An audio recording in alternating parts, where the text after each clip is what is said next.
నమస్తే అండి, నేను మీ పల్లి ప్రేమికుడిని. మరో కొత్త పల్లెటూరు విశేషాలతో మీ ముందుకు వచ్చేసానండి. ఈరోజు మనం పొదలకూరు మండలంలోని ముదిగేడు గ్రామాన్ని విజిట్ చేసామండి. ఊరికి ఎంట్రన్స్లోని హనుమంతుడి విగ్రహంతో పచ్చని పొలాల మధ్య గ్రాండ్ వెల్కమ్ పలుకుతుందండి. ఈ ఊరు లోపలికి వెళ్ళగానే 1958వ సంవత్సరంలో నిర్మించబడిన పురాతన రామాలయం కనిపిస్తుందండి. ఇంకొంచెం ముందుకు వెళ్ళంగానే చిన్నారుల చదువు కోసం ప్రాథమిక పాఠశాల కూడా ఉందండి. సాయంత్రం వేళలో మాలశమ్మ గుడి పోలేరమ్మ మాన్ దగ్గర వ్యూ చూస్తుంటే మనసు పులకరించిపోతుందండి. అయితే ఈ ఊర్లో అందరు చెప్పుకునే విశేషం ఏంటో తెలుసా? ఒకప్పుడు ఇంగ్లీష్ మెడిసిన్ లేని రోజుల్లో పాము కాటుకి తేలు కాటుకి ఇక్కడ నాటు మందు పెట్టేవారండి. అప్పట్లో పొదలకూరు ఏరియాలో ఇది బాగా ఫేమస్. ఇప్పటికీ ఈ పద్ధతిని వాడటం నిజంగా గ్రేట్ కదండి. ఈ ఊర్లో గ్రామదేవత పుల్లాలమ్మ అండి.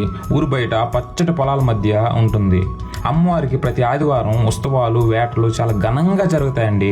అలాగే ఇక్కడ యుగాల నాటి పురాతన శిలలు ఉన్నాయండి. ప్రతి విలేజ్లో ఈ శిలలు ఉంటాయి, కానీ ఎందుకు ఉంటాయి దేనికో తెలియదు ఎవ్వరికి. అమ్మవారి గుడికి కుడివైపునే శివుడు విఘ్నేశ్వర ఆలయాలు పచ్చని పంట పొలాల మధ్య ఉంటాయండి. ఇలాంటి మరెన్నో పల్లెటూరు వీడియోస్ కోసం మన పల్లి ప్రేమికుడి పేజ్ని ఫాలో చేయండి. మీ ముందుకు మంచి మంచి కంటెంట్ని తీసుకొస్తూనే ఉంటానండి. మీరు చేయాల్సిందల్లా నన్ను ఫాలో చేయడమే. ఈ వీడియోని మీ ముదిగేడు ఫ్రెండ్కి షేర్ చేయండి. నెక్స్ట్ ఏ విలేజ్ వీడియో తీయాలో కామెంట్ చేయండి. ఉంటానండి.